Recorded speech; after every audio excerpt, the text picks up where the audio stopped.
Saudara sekalian yang kekasih, tema pemberitaan firman Tuhan pada kesempatan ini adalah The Real Servant of Christ. The Real Servant of Christ. Hamba Tuhan Yesus Kristus yang sejati. Hamba Tuhan Yesus Kristus yang sejati. Yang pertama yang hendak saya kemukakan kepada saudara sekalian adalah bahwa setiap kita haruslah menjadi hamba Tuhan. Bahwa setiap kita sesungguhnya adalah hamba Tuhan. Orang yang tidak mau menjadi hamba Tuhan adalah hamba iblis. Kalau Tuhan mengatakan, kamu tidak dapat mengabdi kepada dua tuan, itu artinya, saudara harus memilih menjadi hamba Tuhan atau menjadi hamba setan. Sikap gamang, sikap mediokritas, sikap nanggung, itu menunjukkan bahwa seseorang menolak menjadi hamba Tuhan. Tuhan Yesus telah membeli kita dengan harga yang lunas dibayar. Bahwa kita bukan milik kita sendiri, kita adalah milik Tuhan. Maka kita harus melayani Tuhan. Kita harus menjadi hamba Tuhan. Sehingga setiap kita ini memiliki profesi yang sama. Profesi sebagai dedikasi. Profesi bukan sebagai cari nafkah atau mendapatkan keuntungan materi. Atau keuntungan duniawi. Kita adalah hamba Tuhan Yesus Kristus. Profesi kita itu adalah hamba Tuhan. Profesi sebagai dedikasi. Bukan profesi untuk mencari keuntungan pribadi. Tentu saudaraku, walaupun bukan karena upah kita melayani Tuhan, tetapi setiap pelayanan kita akan mendatangkan upah. Dan itu menjadi urusan belakangan nanti dengan Tuhan yang tidak perlu kita percakapkan hari ini. Sebab kalau kita menjadi milik Tuhan, kita rela diperlakukan apa saja oleh sang majikan kita. Dan kita melakukan segala sesuatu untuk majikan kita tanpa menuntut upah. Tanpa menuntut upah. Karena memang kita adalah miliknya. Dan kita hidup untuk mengabdi sepenuh-penuhnya bagi Dia. Semua kita adalah hamba Kristus.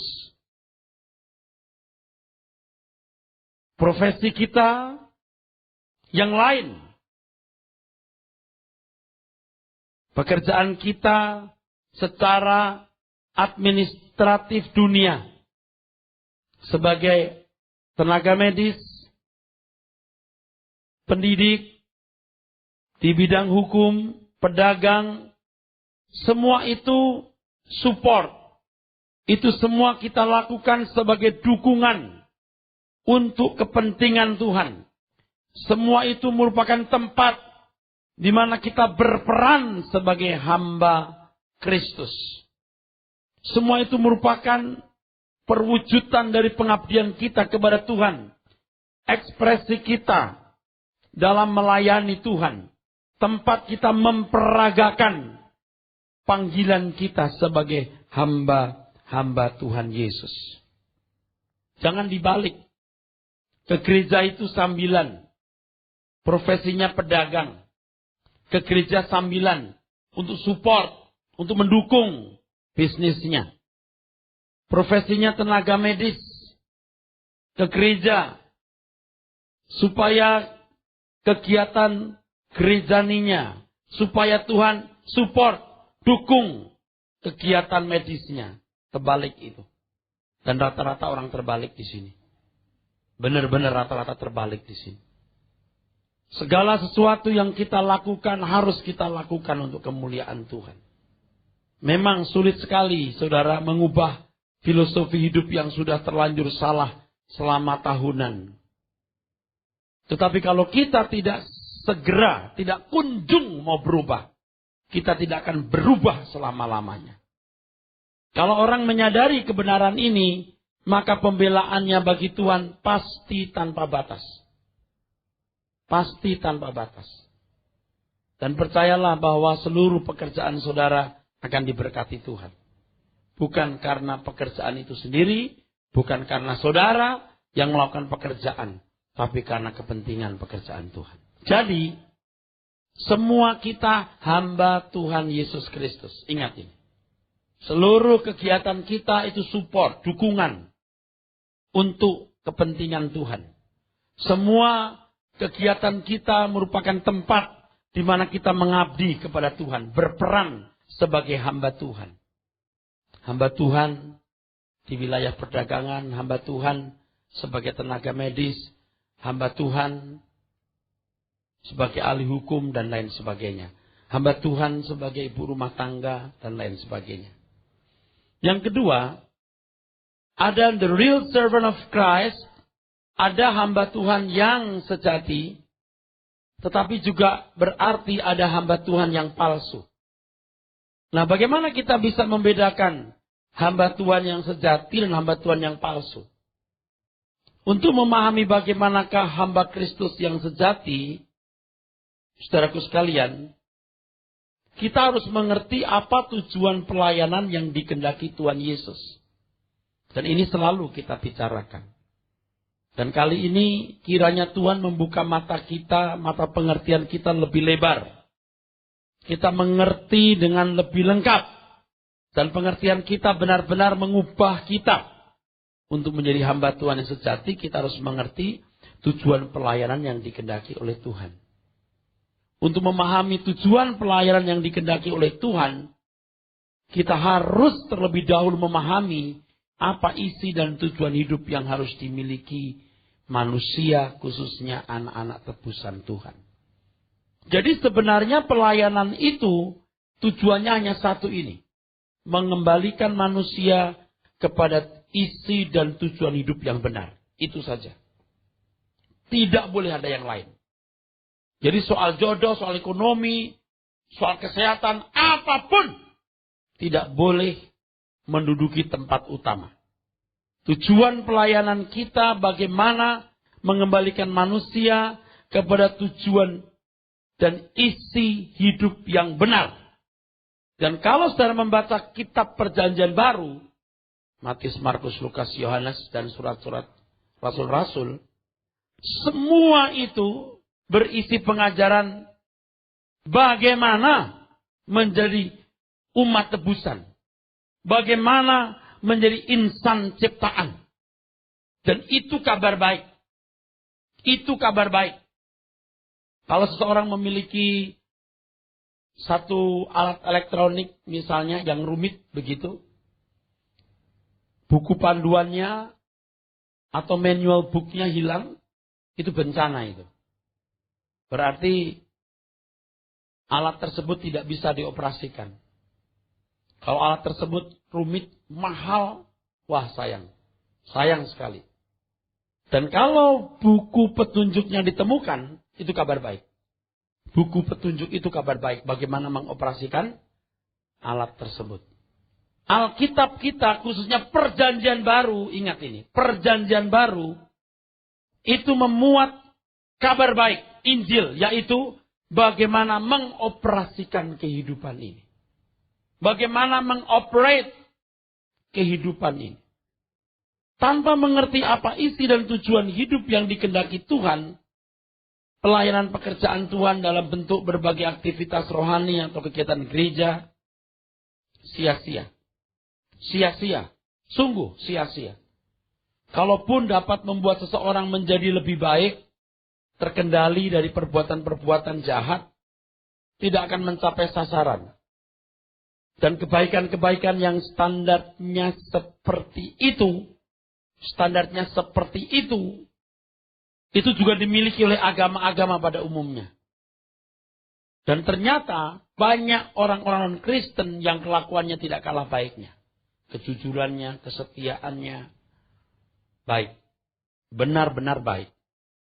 Jadi, kalau kita hanya membuat orang menjadi Kristen lalu ke gereja, kalau bisa datang ke gereja bukan hanya di minggu, tapi juga pertengahan minggu, yang kita kesankan sebagai mencari dahulu kerajaan Allah. Lalu setelah itu orang tersebut kalau sudah kelihatan rajin, aktif, ramah, baik, punya potensi, lalu ditarik untuk dalam tanda kutip melayani Tuhan. Tentu dukungan finansial untuk gereja tersebut seperti perpuluhan, ucapan syukur, persembahan sulung, persembahan setiap minggu, kolekte menjadi bagian pelayanan yang penting karena dipromosikan sebagai jalan untuk memperoleh berkat yang berlimpah. Sebab yang ditabur itu dituai. Hanya itu yang dilakukan. Sesat semua, saudara. Sesat semua itu. Tapi jangan kasar-kasar dong Pak, bilang sesat. Memang sesat. Kebenaran itu utuh. Kebenaran itu bulat. Tidak bisa setengah-setengah. Dan kalau orang merasa sudah lengkap dan berlabuh pada level itu, wah, mengerikan, saudara. Dengan manajemen yang baik, gereja-gereja seperti ini bisa maju, saudaraku. Apalagi kalau gembalanya punya profesionalisme yang tinggi, manajerial yang baik, bisa maju. Duit banyak, gereja bisa dibangun. Aset juga miliaran rupiah. Lalu melakukan kegiatan sosial untuk masyarakat non-Kristen. Dan berbagai kegiatan lain yang memberi ciri atau atribut sebagai gereja yang bertumbuh. Mega gereja. Gereja yang diberkati. Gereja yang telah menerima lawatan Allah. Gereja yang telah mengalami transformasi. Gereja yang sungguh-sungguh akan memberkati bangsa. Ukurannya apa? Bukan tidak mungkin jumlah jemaat akan banyak. Tetapi individu-individu yang ke gereja itu mau dikemanakan? Lalu isi pelayanan gereja pada umumnya hari ini adalah agar jemaat diberkati Tuhan dalam usaha bisnis, ya.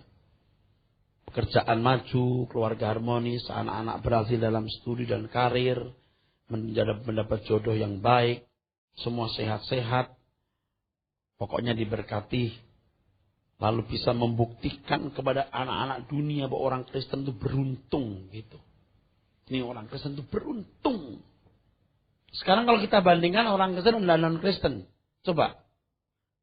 Kalau orang Kristen 10 yang beruntung, orang kafir berapa yang beruntung? Coba dilihat di masyarakat.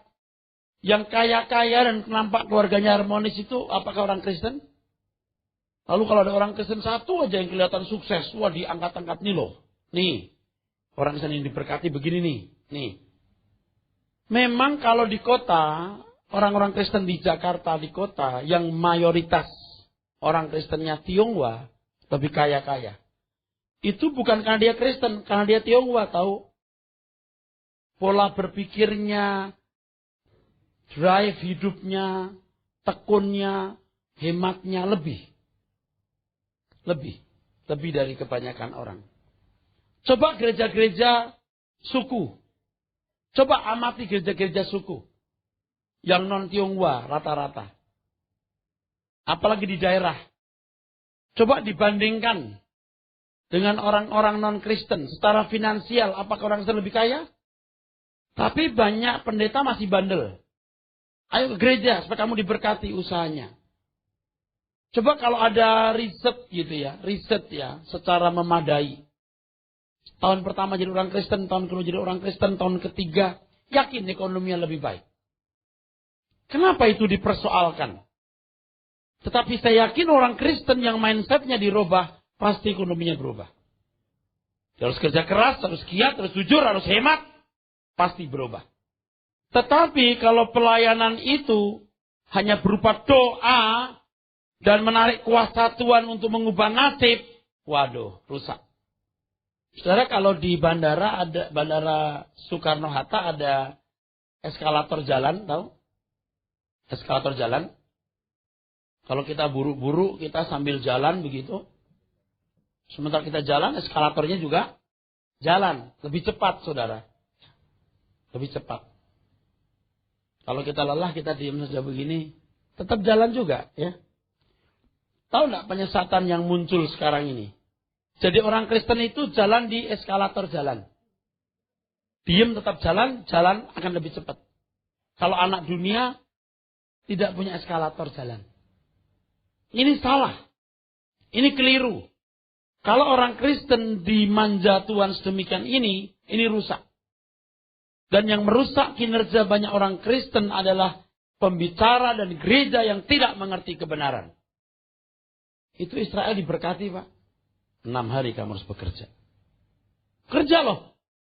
Kerja. 6 hari kamu harus bekerja. Hari ke-7 kamu istirahat. Bekerja 6 hari. Kalau orang Kristen 3 hari tidak apa-apa. Tuhan siapa yang mengajar begitu? Ini harus dirubah.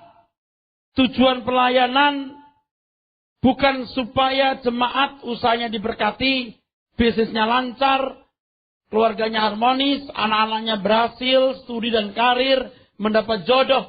Bukan itu tujuan pelayanan. Kalaupun mendapatkan itu bukan tujuan pelayanan. Tetapi itu kepercayaan yang Tuhan berikan atau berkat tambahannya. Itu bukan tujuan pelayanan. Itu akibat, dampak atau buah dari pertobatan yang sungguh-sungguh.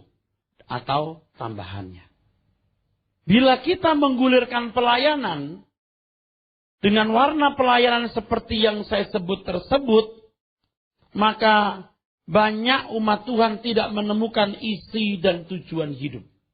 Itu berarti pelayanan gagal. Pelayanan gagal. Banyak aktivitas rohani dan kegiatan gereja yang disebut pelayanan ternyata bukan atau belum benar-benar menyentuh esensi pelayanan yang Tuhan Yesus maksudkan. Esensi pelayanan yang Tuhan ajarkan adalah bagaimana setiap orang yang sudah percaya kepada Tuhan dapat menerjemahkan imannya, menerjemahkan percayanya dalam perbuatan seperti teladan iman Abraham. Iman tanpa perbuatan seperti tubuh tanpa roh. Pasti unggul sekali. Pasti unggul sekali. Pasti. Pasti lebih dari semua keyakinan, agama, kepercayaan, atau filosofi apapun. Kalau kita percaya iman dalam Yesus Kristus itu luar biasa, maka manifestasinya harus luar biasa. Dan setiap jemaat diajarkan Injil itu, manual book itu, supaya hidupnya menjadi berkualitas. Oleh sebab itu kita harus bedah perjanjian baru itu. Kita harus bedah perjanjian baru ini, saudara-saudara. Saudara lihat ciri-ciri gereja-gereja yang kehilangan esensi Injil. Cirinya pengen tahu, salah satunya jelas. Selalu memungut atau hampir selalu memungut atau kebanyakan mengambil ayat perjanjian lama. Bukan salah, tetapi mengambil di luar konteks. Mestinya kalau mengambil harus lihat konteksnya. Lihat hikmah dari ayat itu. Tetapi dipungut saja, disesuaikan dengan selera zaman. Rusak. Seharusnya yang dikupas itu Matius, Markus, Lukas, Yohanes, semua ucapan Tuhan Yesus dan surat-surat Paulus. Tetapi tidak tersentuh. Atau tidak tersentuh dengan benar. Kalaupun mengambil ayat perjanjian baru, ditafsirkan kacau. Seperti misalnya, pikul kuk yang kupasan. Saya dengar sendiri pengkhotbah dari gereja kemakmuran ini. Kuk itu, saudara, tabut perjanjian. Ketika tabut perjanjian di rumah Obed Edom, keluarga itu diberkati. Capek dengarnya saya.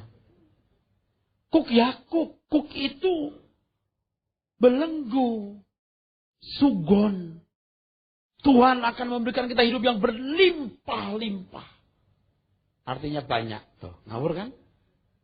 Saudaraku, bagaimana anak-anak Tuhan menerjemahkan imannya? Yang menjadi tujuan pelayanan kita, saudaraku. 3. Yang pertama. Seperti yang tadi saya kemukakan, saya sudah menyebut ini berulang-ulang dalam khotbah saya. Yang pertama, memindahkan hati dari dunia ke dalam kerajaan surga. Bahwa setiap orang Kristen harus jadi rohaniwan. Setiap orang Kristen harus jadi rohaniwan.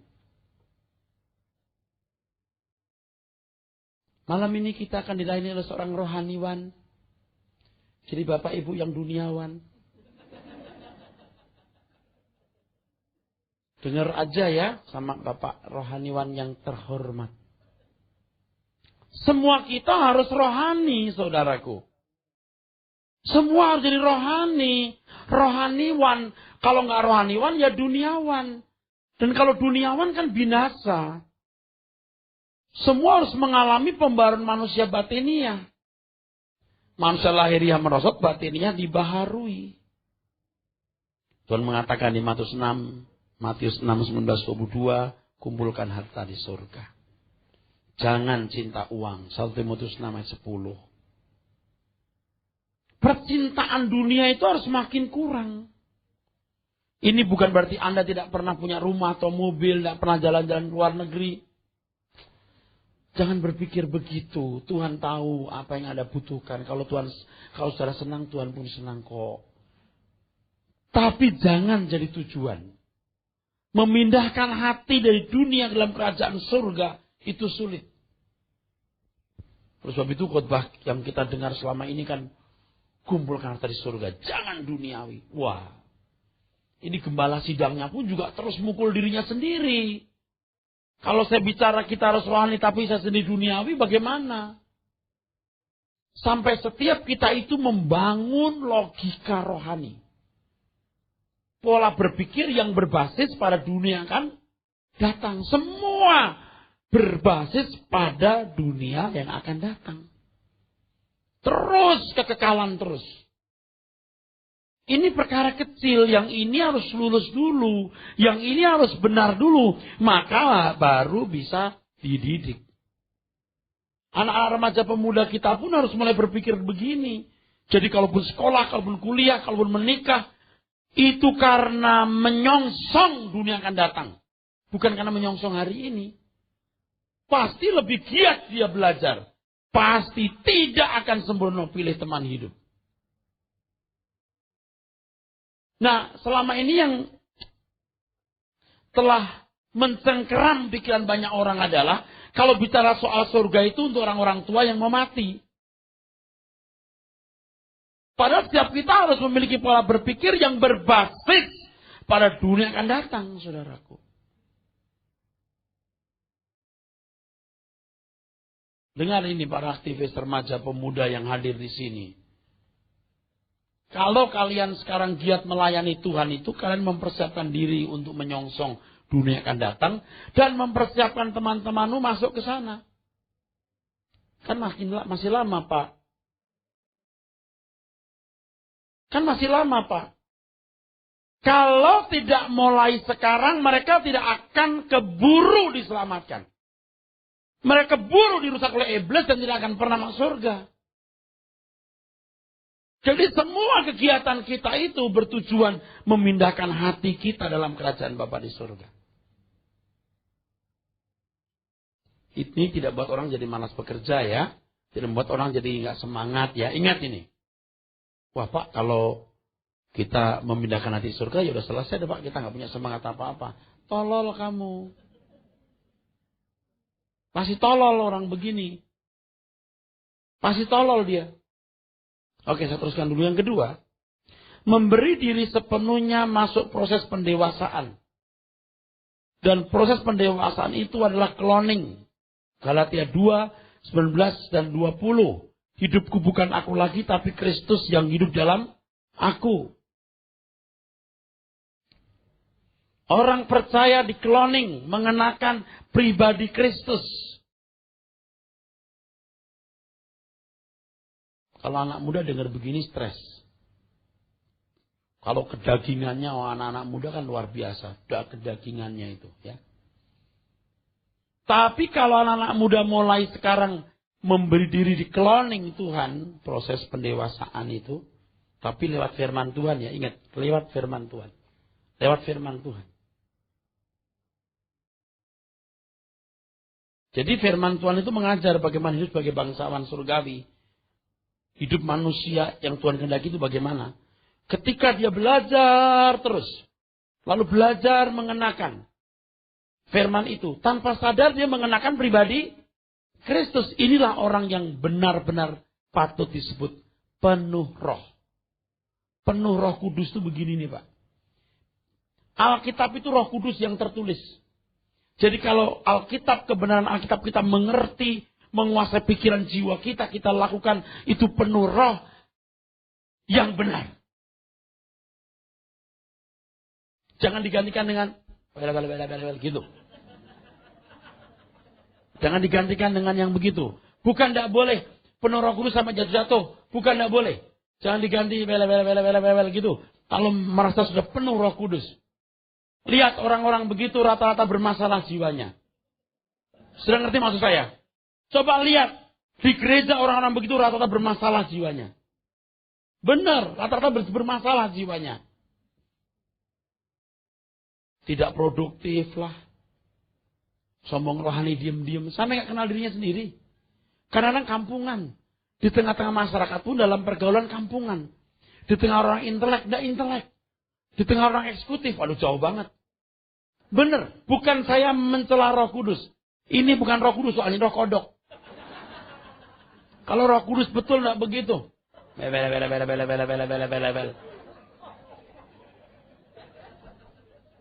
Lama-lama, bidi. Itu mah robot.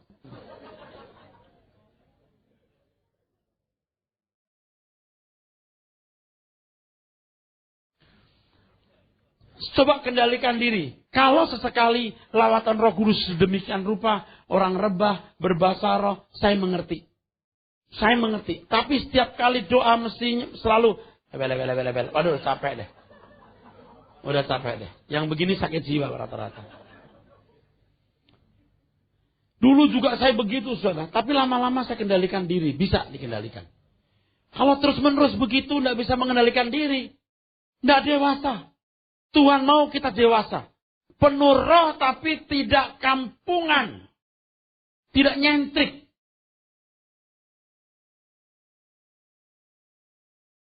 Kendalikan diri saudara. Bisa itu. Tapi saya tidak menyalahkan kalau saudara Kristen baru. Ya. Yang masih baru norak begitu loh.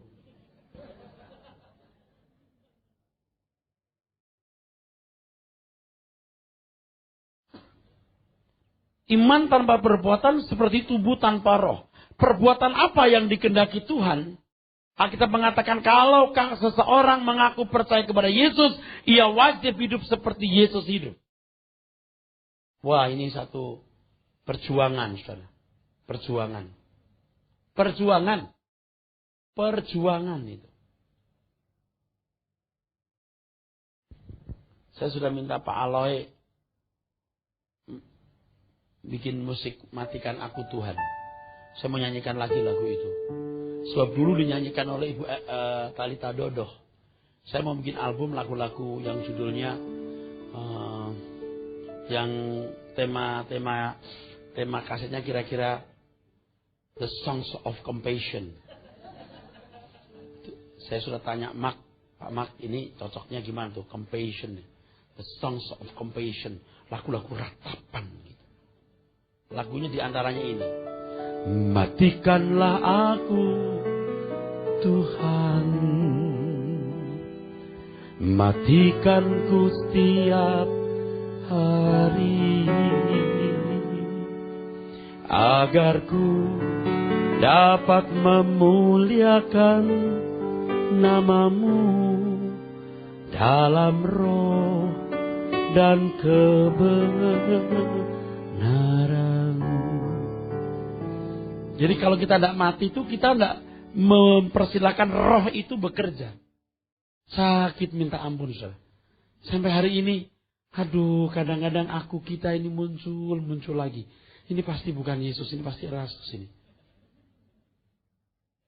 Matikanlah aku, Tuhan. Matikanku setiap hari, agar ku dapat memuliakan namamu dalam roh dan kebenaran.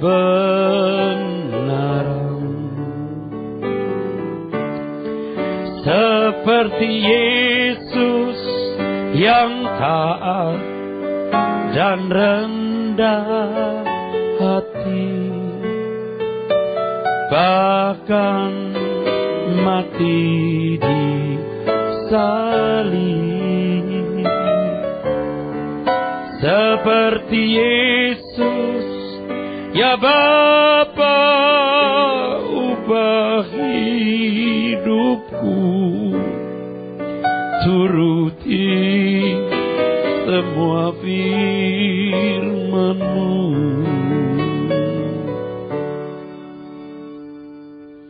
Saudara, jangan punya kesibukan lebih dari ini.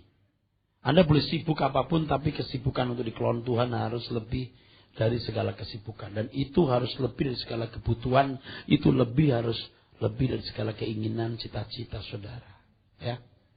Yang ketiga, tujuan pelayanan adalah agar jemaat menyerahkan diri sepenuh bagi Tuhan. Tadi sudah saya singgung hal ini. Semua jadi hamba Tuhan. Jemaat itu hamba Tuhan. Semua melayani Tuhan. Semua. Tidak melayani Tuhan berarti melayani setan. Tidak melayani Tuhan berarti memberontak. Yang seringkali ya, seperti yang saya lakukan dulu. Saya merasa bahwa jemaat jangan terlalu dipaksa melayani Tuhan. Ya. Kalau saya sih udah full time, udah sepenuh hati menyerahkan diri buat Tuhan. Kalau jemaat kan nggak begitu-begitu amat ya. Jangan dipaksalah biar mengalir aja dah gitu. Lama-lama nggak ada yang melayani. Semua kolokan. Tujuan pelayanan agar semua melayani Tuhan. Ia memberikan nabi, rasul, penginjil, guru agama, pengajar, gembala sidang, supaya memperlengkapi orang kudus guna tugas pelayanan. Alkitab mengatakan begitu. Oke? Kita beri tepuk tangan untuk Tuhan Yesus. Nah, kalau hamba Tuhan belum memindahkan hati ke dalam kerajaan surga, kalau seseorang belum memindahkan hati ke dalam kerajaan surga, belum memberi diri sepenuhnya untuk diproses terus Tuhan, diklon Tuhan terus, jangan berhenti ya. Kalau tidak memberi diri untuk diklon, didewasakan Tuhan dan makin dewasa, tidak menyerahkan diri sepenuh untuk melayani Tuhan, dia bukan hamba Tuhan yang sejati. Hamba Tuhan yang sejati itu cirinya bukan, Pak, nama depannya ada pendeta. Belakangnya ada STH, MTH, doktor, teologi. Bukan. Bukan itu cirinya. Ciri yang benar memindahkan hati ke dalam kerajaan surga. Jangan duniawi lagi. Jangan ingin kaya. Memberi diri sepenuh masuk proses pengkloningan. Sampai kita bisa mengenakan pribadi Kristus. Dan menyerahkan diri sepenuh bagi Tuhan untuk melayani Dia. Gak ada lagi ini uangku, ini untuk uang buat Tuhan. Ini uang untuk keluargaku, ini uang buat Tuhan. Tidak ada lagi. Semua uang kita milik Tuhan. Kalaupun kita berikan untuk beli rumah, sekolahkan anak-anak, kita menyekolahkan anak-anak untuk Tuhan. Kita beli rumah untuk keluarga kita juga gak karena Tuhan. Kalau saya beli rumah untuk istri, bukan gak enak sama istri, gak enak sama Tuhan. Karena anak istri patut mendapat rumah yang baik. Itulah sebabnya Anda jadi suami yang harus bekerja. Saudara mengerti ini? Dirubah. Paradigmanya dirubah dulu. The real servant of Christ. Dari sini nih. Dari sini nih, cirinya nih. Makanya kalau ada aktivis tidak rajin dengar suara kebenaran, kalau pendeta khotbah Anda ngobrol di belakang, entah sibuk apa. Bukan tidak boleh sibuk. Kalau firman Tuhan diberitakan, semua harus dengar. Kalau ada yang lain yang harus kerja, oke. Ada yang kerja nanti di kebaktian yang lain, sorenya atau jam yang lain, ya duduk. Jangan setelah jadi aktivis malah nggak tekun mendengar firman. Sebelum jadi aktivis, bawa Alkitab, bawa catatan. Waduh, rajin. Kalau pendeta khotbah, gembala sedang khotbah, dia duduk, manis dengar. Begitu jadi aktivis, udah lulus dia rasanya. Udah nggak belajar lagi. Ya, rusak jadinya, saudaraku. The real servant of Christ memindahkan hati dari dunia ke dalam kerajaan surga. Memberi diri sepenuhnya bagi proses pendewasaan. Dan jangan berhenti mengalami proses pengkloningan. Dan menyerahkan diri sepenuh bagi Tuhan. Dalam pembelaan yang tanpa batas bagi Tuhan. Sebagai imamat-imamat yang rajani. Atau hulu balang kerajaan Tuhan. Saya naik pesawat. Ludak-luduk itu pesawat. Saya cuma berpikir begini. Saya hulu balang Tuhan. Pasti Tuhan menyertai aku. Kalau mati ya enggak apa-apa, saya hulu balang dia. Pasti dikawal oleh Tuhan. Dan hamba Tuhan yang sejati itu, saudaraku sekalian, pasti punya kerinduan ini. Dan di antara lagu The Songs of Compassion, lagunya ini juga. Ku ingin senangkan hatimu,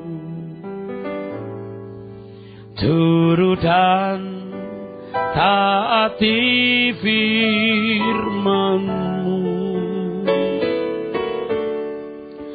berjalan dalam terang, melayani Tuhan, menjadi berkat hidupku. Udah terlalu lama kita mencari kesenangan untuk diri kita sendiri, saudara. Sekarang jadi hamba Kristus yang benar, menyenangkan Tuhan. Anda nggak akan rugi, nggak akan menyesal selama-lamanya. Ya, jangan nunggu diangkat jadi pendeta pembantu, pendeta muda atau pendeta penuh. Jangan nunggu. Harus jadi PDT dulu, PDM dulu, PDP dulu. Jangan mikir PPD kayak apa kayak. Jangan mikir itu, saudara. Bagaimana aku memindahkan hatiku di kerajaan Bapa. Bagaimana aku memberi sepenuhnya untuk diproses. Makanya aku mendengar suara kebenaran. Bagaimana aku menyerahkan diri sepenuh bagi kepentingan Tuhan. Saya sampai hari ini juga nggak ngerti lu gimana jelasin ke orang. Saya takut orang pikir saya sedang ngelecei dia. Memanfaatkan dia, menghisap dia. Tapi kalau saya mau ngomong vulgar, mestinya seluruh gerak hidup saudara itu untuk kepentingan Tuhan. Mau kerja, mau bisnis, pribadi mau wira swasta, semua untuk Tuhan. Tentu anak-anak kita juga adalah milik Tuhan. Urusi keluargamu dengan baik, urusi. Tapi juga perhatikan pekerjaan Tuhan. Dan semua itu integrated, saudaraku. Saudara akan memiliki gelora yang tulus. Ku ingin senangkan hatimu, turut dan taati firman-Mu, berjalan dalam terang, melayani Yesus, menjadi berkat hidupku.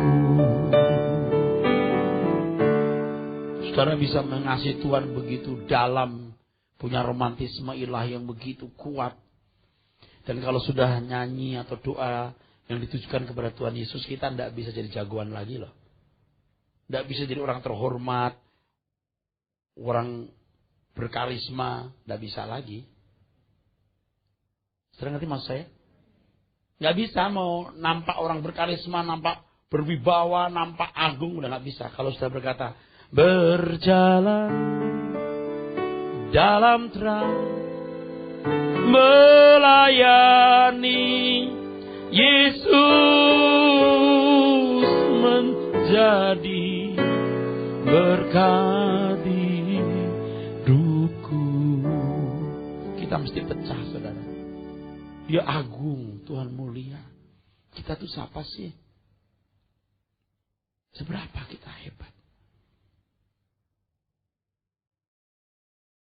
Itu kalau dalam suasana yang lebih tepat, waduh, kita itu terseduh-seduh. Kita bisa benar-benar tergeletak, kita tidak mampu kita bangun. Nah, saya rindu tuh Bapak Ibu itu bisa begitu. Jangan lu udah miskin belagu lagi. Waduh, bener-bener deh. Lu udah tua lagi belagu. Ini bukan yang di sini, yang di sana ya, saudara. Tersinggung lagi nanti. Apa sih hebatnya? Anda boleh seorang direktur utama, Anda boleh seorang yang hebat di sana.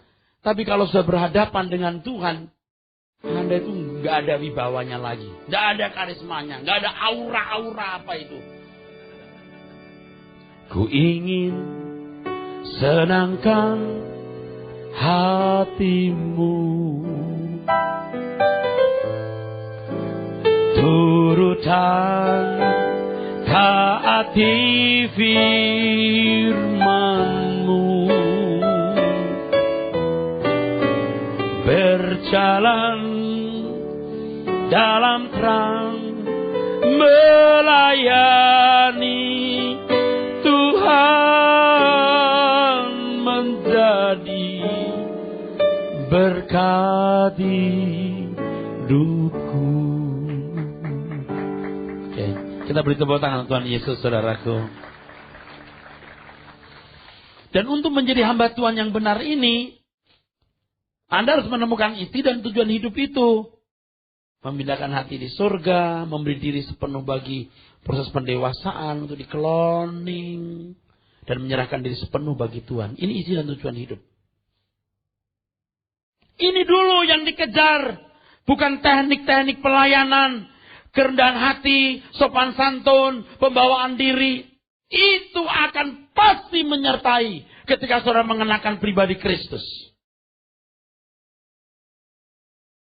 Dan tidak cukup dengan seminar, retreat, camp-camp, program-program pembinaan seumur jagung. Tetapi pelayanan setiap minggu, sepanjang tahun, pembinaan setiap hari. Saudara diproses jadi hamba Tuhan.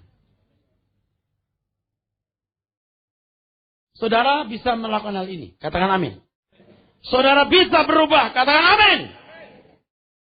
Ini proses kehidupan yang harus berlangsung. Mulai sekarang. Bukan besok. Bukan nanti malam. Saat ini. Sekarang. Sekarang. Kalau saudara tunda, Anda nggak pernah berubah. Dan lebih baik Anda nggak pernah jadi manusia.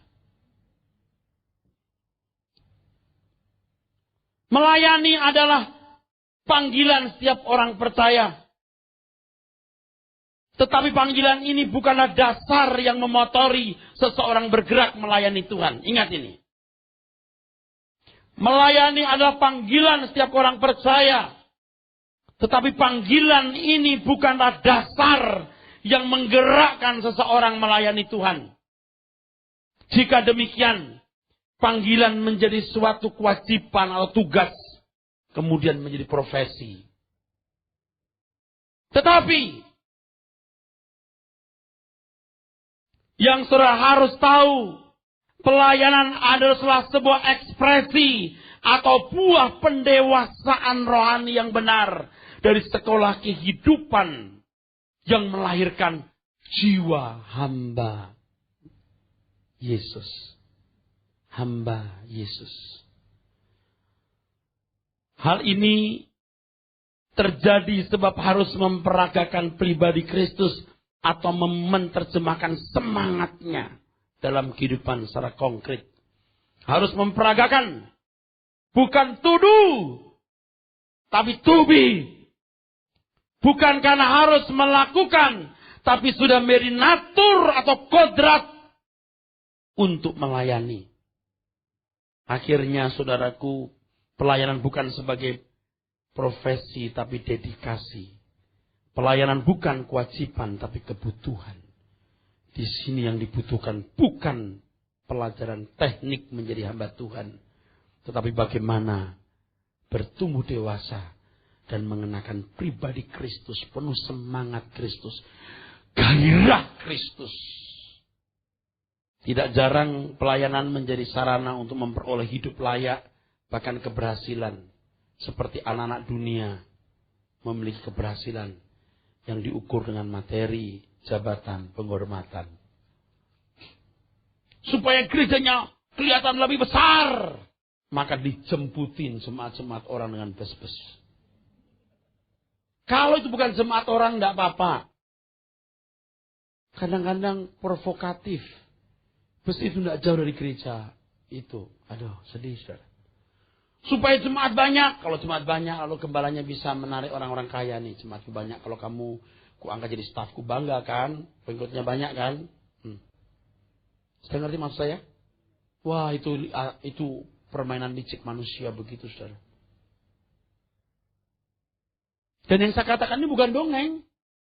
Apapun alasannya, you salah loh jemput jemaat orang pakai bus itu. Kalau jemaat orang datang sendiri pakai busnya sendiri, terserah loh. Lalu you bilang pelipat gandaan. Apa maksudnya itu? Kita menuai berlaksa-laksa. Yang you tuai itu jiwa mana? Kenapa sih mesti begitu?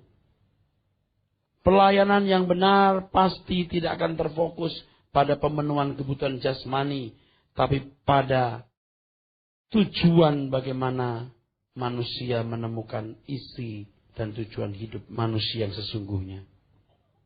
Oleh sebab itu, saudaraku sekalian, betapa kita harus banyak belajar. Gereja tidak boleh merangsang jemaat untuk memperoleh kekayaan dunia ini. Justru jemaat harus diajar untuk tidak menginginkan kekayaan. Jemaat harus diajar menginginkan Tuhan saja. Dan saudara yang mau melayani Tuhan, terlebih dahulu pindahkan hatimu di surga. Kalau belum dipindahkan, Anda nggak mungkin dewasa. Tidak mungkin jadi dewasa. Ingat ini, tidak mungkin Anda bisa mengerti firman. Beri dirimu untuk diproses. Diklon, memperagakan Kristus. Dan serahkan diri sepenuhnya untuk melayani Tuhan. Dan Roh Kudus akan berbicara sendiri kepada saudara. Bagaimana saudara hidup sebagai hamba Tuhan yang sejati. Amin.